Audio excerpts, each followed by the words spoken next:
lovers, fans, casual viewers, and newbies to Nollywood. It's your host Mimi here and my co-host Toni. Welcome to part 2 of our Juju and Jazz exploration. We're talking about the different types of Juju and Jazz stories. Then you have your annual possession type. You know, your abiku. The Yorubas call it abiku. Then or Igbos call it obanje, where the child is possessed. Children jazz films. Terrifying. As You children, guys have. Oh, it's a horror film. You know nothing. You have not. Damien got nothing. You have not felt true terror in your life. And then, as you would a child watching another child act in a jazz film. Shout out in a Juju film. Shout out to Williams Chamber. Williams Chamber has been holding it down. You'll never be able to take puff from another child ever again in my life. Like in school. Marianne, it's late. Please don't. I can't fathom it. Like you don't do certain things. You don't understand. You don't take food from someone else. You don't go to people's houses, especially you're just walking in the street and this child comes up to you like, oh, come I help you where? No. Small child.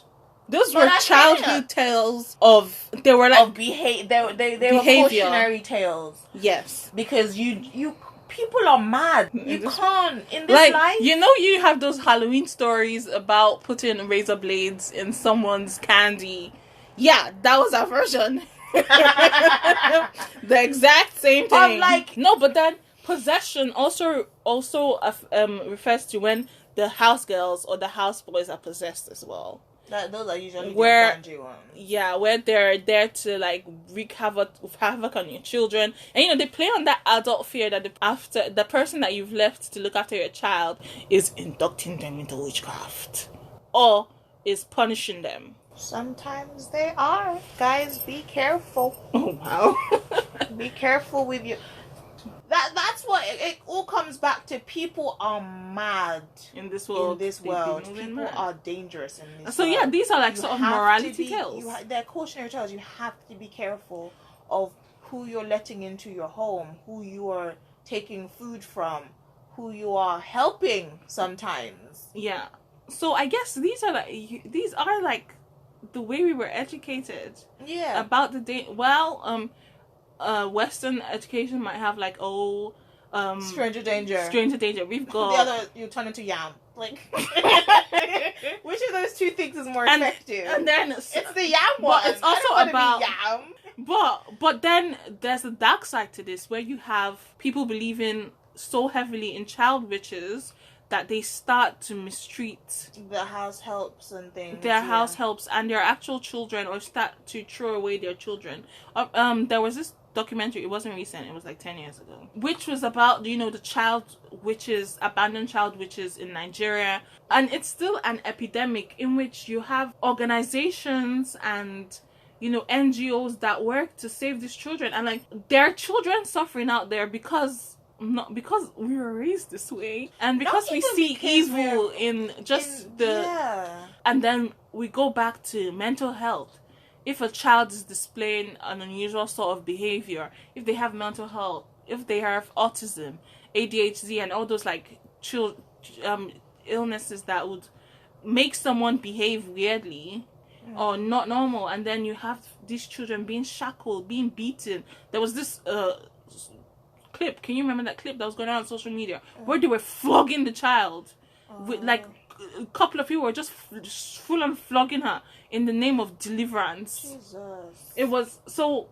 There's a dark side to all this. I feel like sometimes we try and say, oh, it might be the child that has the problem, and we're taking their not normal behavior as they're the ones with the issue. But we are not considering that sometimes it's the parent and the adult that has an issue, where they will see behavior and they will interpret it in the Yes. wrong way. If your They will pastor see- say, "Oh, your child is a witch," you start believing that your own child that you gave birth to is a witch. What kind of nonsense? That I think that in itself, that way of thinking, that you can become so illogical and so irrational and so obsessive with this one thing, this one concept, that you take it to the point of abuse. You shackle the child, Where break you're their bones, flog and them, then beat you're them, like, kill them. why did you bring this this child into your, first of all, child house helps and things. That's another separate, that's a completely different separate issue. issue. I think that's something that we can touch on and we can talk about for years. You bring this child into your house and you expect them to have the mindset and the mindset and the responsibilities of an adult, and they don't, and you mistreat them. And then when someone asks you, this child, why did you flog this child like this? Because she's a witch. She's a witch. Why is she a witch? Because I saw her doing this. Why did you see her? Because she's a child. And then, children will make up stories, and then so your own child will be like, "Oh, I saw her in the middle of the night in this," and obviously your child is being fanciful, and then you just believe it. It's a big and serious issue, and the mistreatment of children is like currently ongoing on, and it's quite heartbreaking. Moving on to the bad bitch that just wanna wreak havoc on the world. The bitch sent from Lucifer, Karishika. I'm stopping. But like this girl that's just sent to, I don't know, reap men's hearts and souls. Yeah, sis. That's down with the patriarchy. That's that's just there to seduce men, evil and stuff. To seduce men and take their money or take their souls, and just wreak havoc on the world. There was this thing that I read where it's like things said during coitus, like things said in the bedroom don't count, and then someone replied, unless it's no stop, I am Karashika, queen of the underworld. Oh, my queen mother said, I'm gonna take your soul, and it's like, oh, okay. We can joke about these things now. but yeah, The soul is mine. and so usually you have of course, started by the brilliant Karashika is like the first, I think one of the first movies that did it. So you have the beautiful girl, and then you have the foolish man that she seduces and takes their soul, and then in the end one of the men's wives will be like, I'm not taking it sitting down, I'm going to get my pastor, and then the pastor delivers and she turns a fish. What? You heard me? I've seen This that. comes back to, I've seen that in the movie. If I have seen these films, they are so traumatizing to me You forgot. that I've completely And I love them because I love horror movies. and I've completely She turned into a wiped out. fish and they put her in a bowl. Oh Lord! But let's actually from there, let's segue on to Mami Water. I've seen one where they were having, it was more or less a Chinda, and she was a mermaid, and they were underwater and they were having dinner. Woo! I was flabberwhelmed and overgassed. I was overgassed. So what is the concept of Mami Water do? Mami Water is mermaid. No. We have a not particular your- concept. It's not just mermaids. It refers to a woman who's usually beautiful, sometimes fair. Otherworldly. They're always fair. They're always fair because bias, colorism, and sometimes they say, oh, she has long hair, and she's there to take the souls of men for her queen mother. Mami Water does what mermaids do in Western society, in that she comes in and she lures men to their death. Sometimes they're spiritual death, sometimes they're actual death. And, she fulfills that same role when it's like, oh, be scared of a beautiful woman. You don't know what kind of power she has. It's like if you really think about the myth of the mermaid, it's very sexist. I feel most films or most trope that have, oh, beware of this beautiful woman, it's usually written by men that don't like the power that women have over men. Yes, sure. Okay. Now, thank you for Yes. subscribing to Feminist Daily. Exactly. I was just about to say I have that hat on today, and it's not a hat But yeah, the concept of Mami Water, where you have the pretty girl, and then sometimes she falls in love, but in the end, she always turns back into a fish, or dies, or runs mad. Or it does. Sometimes it can go back to she's trying to fight her nature. Yeah. Oh, she falls in love with a nice little human boy. I loved those ones. Oh, how did we not mention that in the romance? falls Oh my! in love And we with a talked about human boy. spiritual love. I think we touched on spiritual love, but then we said But that's spiritual that love. is spiritual. Where she falls in love. Spirit. But in the end, it usually ends up with them destroying the Marian kingdom. Yeah. And I think that actually segues or leads very, very nicely into like the biggest part of these jazz movies, or the biggest trope, or the biggest story that you will get, which is good versus evil. I mean, that is Christianity versus everything else. Okay, but yes, like I think it's very, very rarely, very, very rarely that you will see someone go to a stronger, more powerful dibia to get rid of the spell that has been put on them. I've seen it. I mean, yeah, it's happened, but it's quite rare, and it's usually in the village. But sometimes some of the most interesting films are when you have this date versus this other dating. Oh yes, and it's justified. My! Like, you guys are just as bad as each other. I watched this one film with it was Patience Zoko and Chino Talago, and you see them in this one scene facing off against each other. Oh my god! With their different spells. Like, one of them like. Continue, but it's like a really, really intense wink. Feel my power, like, oh no, and then like, well, step forward, touch my offer. power. That's it. So like, I think those are actually really, really very interesting, funny stories of somehow they're trying to. Do you think that there are comedy stories in jazz? I mean, obviously in Yoruba movies, but not so much in Nollywood comedy jazz movies, because you don't play with jazz. You don't play with jazz. It's not a funny thing. It's not funny at all. I think it might be a funny film, but it's not a funny subject. It's not a funny subject. It's not a funny. Except it's when, oh, look at this matter. idiot. Look at what she or he has done. Laugh.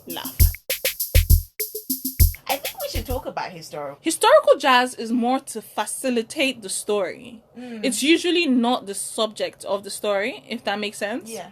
Like in historical, it's just part of life. If it's a romantic historical, maybe, she has to go and save the prince, by going through the evil forest of blah, blah, blah, egg of life. Or it's let's go to this god and he'll solve the problem for us. Or the gods are angry and they've caused the situation. This is what we have to do to appease them. Historical stories are not really jazz stories. They're just like stories historic with gods. I think they're stories with jazz that don't have Christianity in them. Yeah, they don't have the good versus evil sometimes. Yeah. Of pitching the traditional African gods against pastors and Christianity and reverend fathers and stuff. Yeah. Now, let's talk about new Nollywood, Juju and jazz movies. And again, I must reiterate, I think we have agreed that some movies on YouTube are not new Nollywood. Some aren't. So I don't think the Juju and jazz movies, and there are lots on YouTube. There's so many Juju and jazz movies, man. It's coming out of their eyeballs. YouTube, sponsor me! Jesus. Anyway, new Nollywood TV, sponsor me! I'm here. I'm always shilling for you. Always. But yeah, you have lots and lots of... And I think the ones on YouTube that we have agreed are I don't know what we've agreed. I don't know what they are. But they're inventing the game. They're telling more stories. Like, they're telling different stories with Juju and jazz. For example, are they telling better stories? No, but they're diverse. I watched this one where it was actually a group of ladies. It's called Ladies in Business on YouTube. And it's just like this, it's a sorority of jazz women that are using jazz to go up and down and, wash the town red. And I love it. I love it. So I think they are like diversifying, but you still have the same tropes and the same stories. There's nothing new. But what about the new Nollywood movies? I haven't seen. I think that they are trying to come away from using the more traditional models of film in general. So I don't remember I think the only recent quote unquote new Nollywood movie that I can think of is the new Living in Bondage one. Living in Bondage, which is sort of an update. Like it's an update. It's a part 2. It's a sequel, prequel, whatever. It's not a prequel. It's a follow one, but it's his son. But that movie gave us some new visuals on the way we approach Jazz and Juju. For example, it brought in, Ramsey. No, sorry, spoilers for those who haven't watched this. It's been out for a while, so what have you been doing? No excuse. But where you have Ramsey Noah's character, who is supposed to be the devil, they've made. He was so good. I'm sorry, I just remembered how that film was set up. No, that was a good film. Visually. Yeah, it's really bringing in some new concepts, some new ways. It is still the same, but it's slick. Yeah, it is still the same story. Man is poor. Man gets introduced to Chief introduces him to a fraternity. He sacrifices someone, and in the end, he's trying to get away from it. He does not die, run mad, or get disfigured. Does he get away from it? Yes, through the help of a priest. But it was beautifully done. It gave us some new ideas around Juju and Jazz. It made it international, but it's still played by the same rules.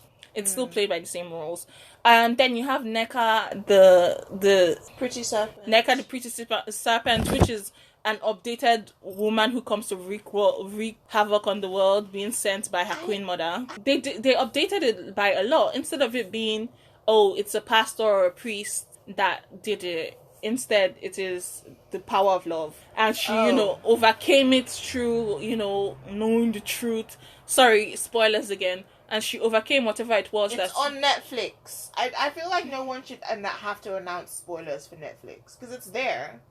Unless it came out yesterday, I don't have to tell you about spoilers. Watch the film. Anyway. That's how I feel. I'm sorry. I'm not sorry, actually.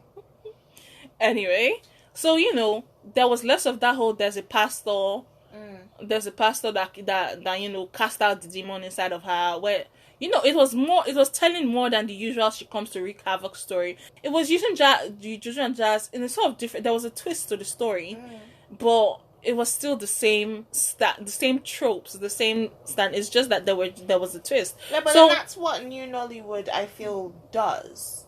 That's the kind of new Nollywood that I would usually enjoy, of where they've taken old Nollywood and they've given it a beautiful new Nollywood. When it comes to visuals, new Nollywood does not lack. You're telling the same story, not necessarily in a different way, not exactly the same way, but it's just so clean.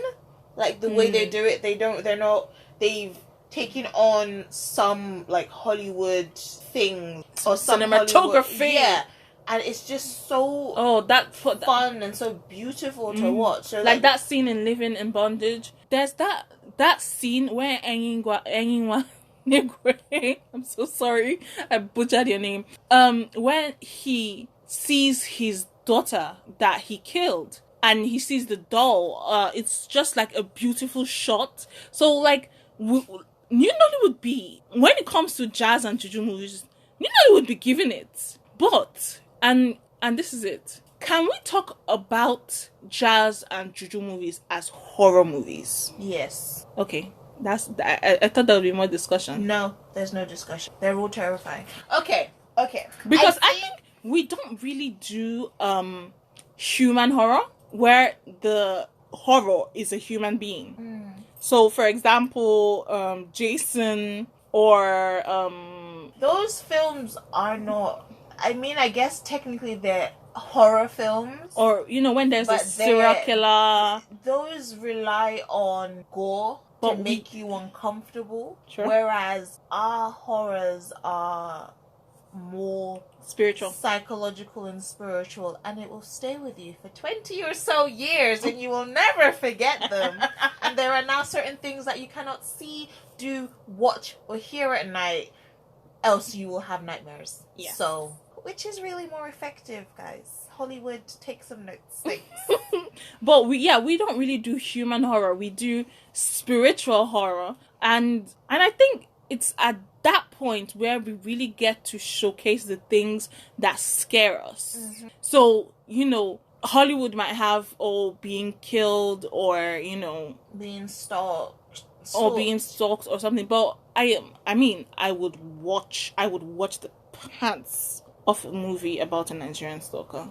I would love it, and I'm very sure that they are ones, because we are really trying in the horror genre. I don't think when we aim to do proper horror, when we aim to do proper Hollywood style horror, it doesn't work. It doesn't work with our psyche. It doesn't work with our culture. It doesn't work with what the things that we are scared of are not the same things as what Hollywood is scared of, or what the West is scared of. Yeah, so I think it is our own genre of horror movies. But do we do gore? No. Not as much, but there are some things that have terrified us. Not. As I said, the pouncing of the baby, and then they showed the red stuff. God, Billionaires Club, you traumatized me a lot. Yes, but then take that scene where you can remember the pounding of the baby and things like that. You won't necessarily see that in a Hollywood film, but you will see someone getting decapitated, and it's not the same. It doesn't have the same effect on you. Yes. And one of those things is more gory than the other. And one of it is more well done than the other. Exactly. Let's be honest. Like, if we look back on some of the more realistic than the other one. Yeah. If we look back not as affected by it. If we look back on some of the horror movies of our youth, if we ever have the courage to watch them, I will not. I refuse. They're not as scary because the effects they were take away from the effects are not as good, but they were still horrifying to us because it was what we were scared of. But there have been some good attempts at horror movies. There was Succubus with Uche Jumbo and Kagu. Oh, that's embarrassing. And then you've got the Haunted House with Omoni Oboli and Mike Ezorie. So we are actually getting to more sophisticated types of horror movies while still retaining the things that scare us. But I am yet to watch, I think in my adulthood, a Nollywood movie that has scared me in the way some Hollywood movies have.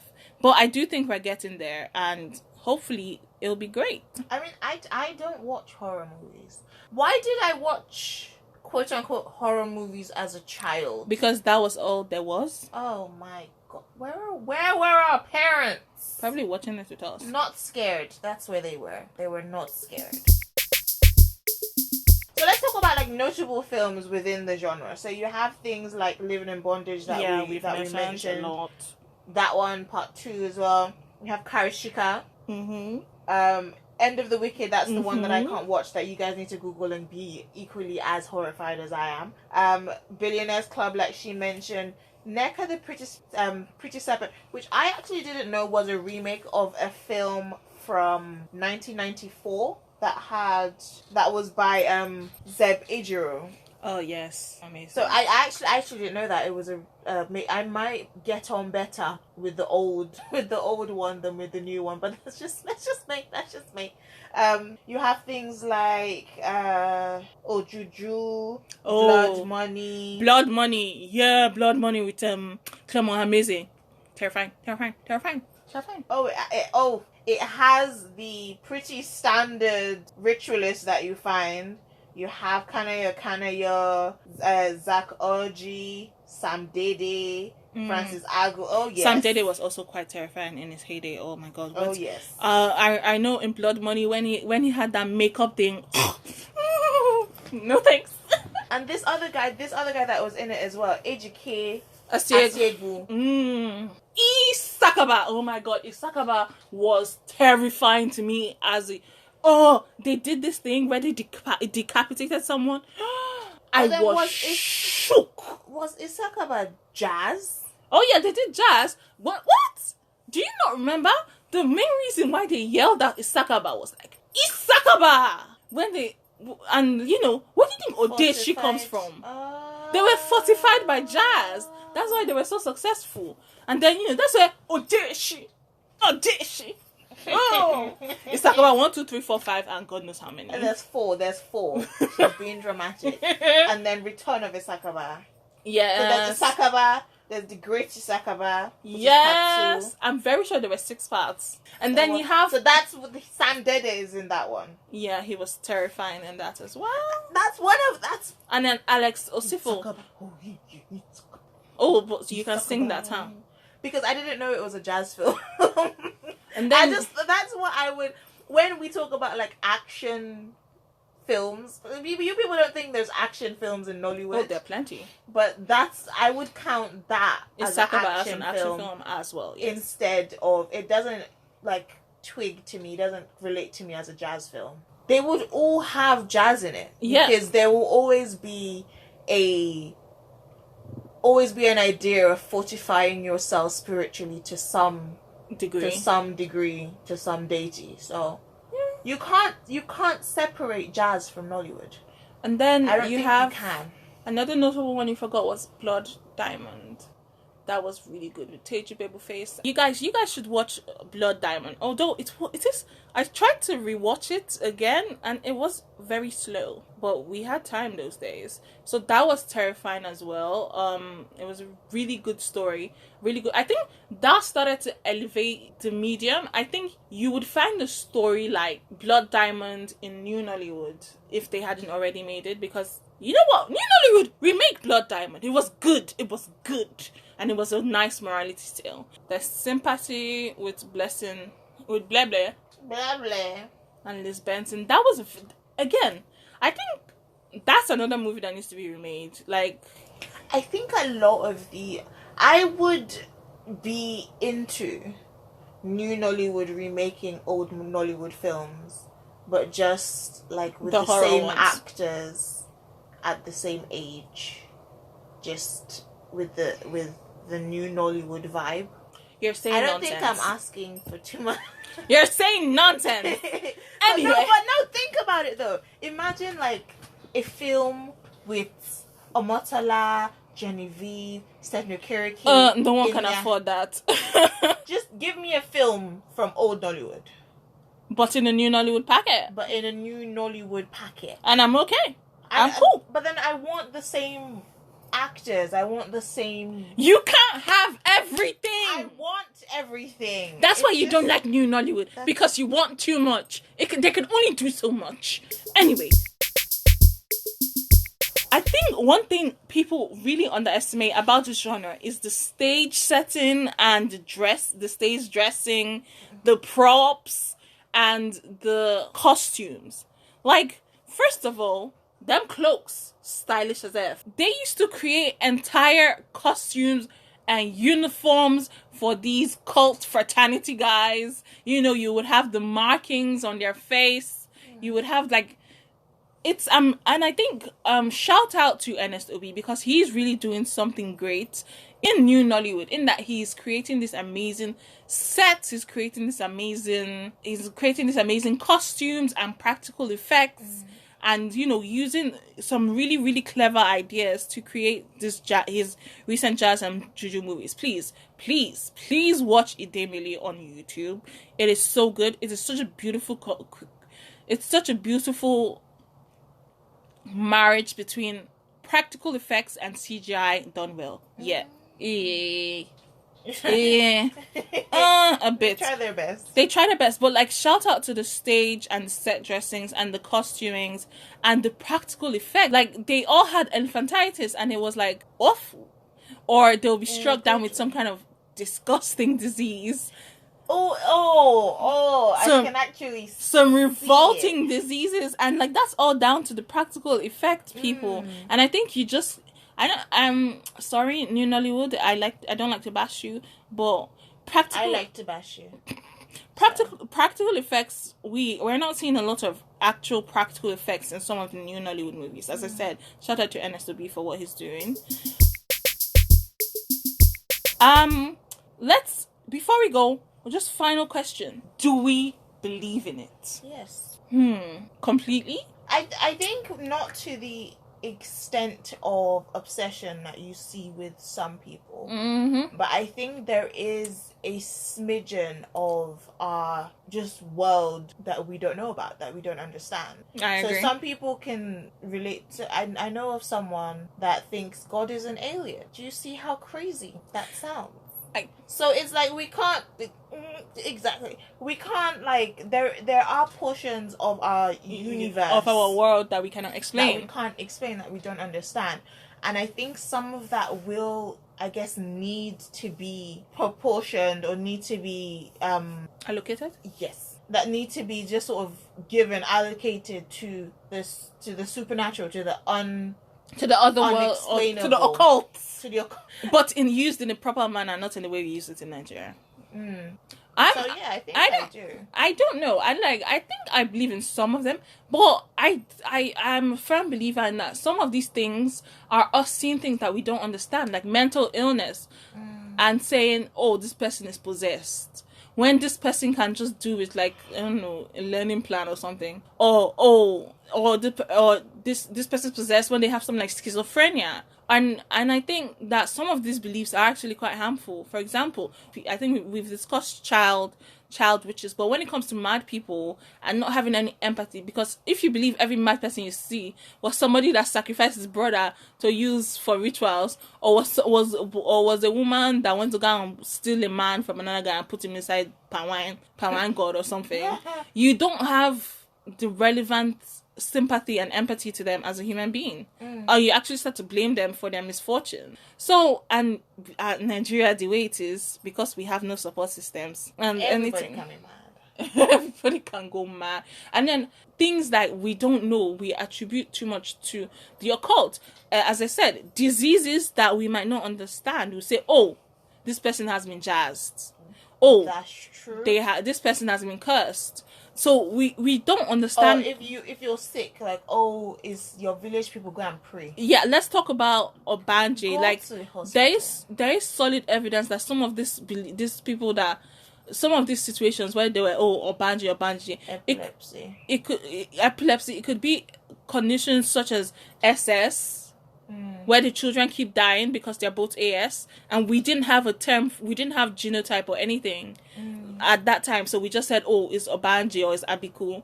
And sometimes just the prevalence of these kind of beliefs are harmful to us. Or if someone commits suicide, they jazz them, not understanding depression or schizophrenia or psychotic breaks. "Oh no, somebody has jazzed them, oh, it's demonic." Some poor cat is living his life just going around, you just go and kill it or stone it because you think it's a witch. But anyway, that's my rant. Do you want to talk about your favorite Juju movie? No. Not really. No memorable ones? I mean, that we haven't mentioned? There's memorable ones. And the memorable ones are the ones that I remember and haven't blocked out. Which I think one of my favorite actually one of my favorite Juju films, it's an Ogbanje one, and I think it is literally just called Ogbanje. I think it had Liz Benson in it, and it was she I think she was indoctrinated into it either by a parent or a sister or something, and then the girl herself breaks out of it, but she breaks she steps on these glass or these mirror shard thingies, and that's how she breaks out. I think that's what it doesn't seem like I remember it very well, but I think I liked that film. I think the one I liked was I Married a Witch. I loved that movie. I love that movie where he literally marries a witch and she torments him and his family. That's what you get when you marry a witch. That's what you get when you marry. Yeah, so he marries a witch who has come to wreak havoc on this particular man. Like, you in particular, I'm going to ruin your life. And stop looking at Twitter. Miranda's Liz Benson. What? Ooh, Liz! Liz! Liz! Ooh! Miss Benson is looking like one of them American housewives. Like, what the hell? Liz! I'm gonna leave this. Yo, go and Google Liz Benson. I'm shook. Ooh, she's a snack. Back to what I was saying, and in the end, when he marries the witch, and you know there's pastor style deliverances, and in the end she runs mad. So check all the films we've mentioned / tiptoed around. So thank you guys, and see you in the next episode. Goodbye. Say goodbye. Stop looking at Liz Benson. Bye. But seriously, guys, I've just seen a photo of someone I refuse to believe is Liz Benson. She is looking good, guys. Okay. Goodbye. Kisses. Kisses.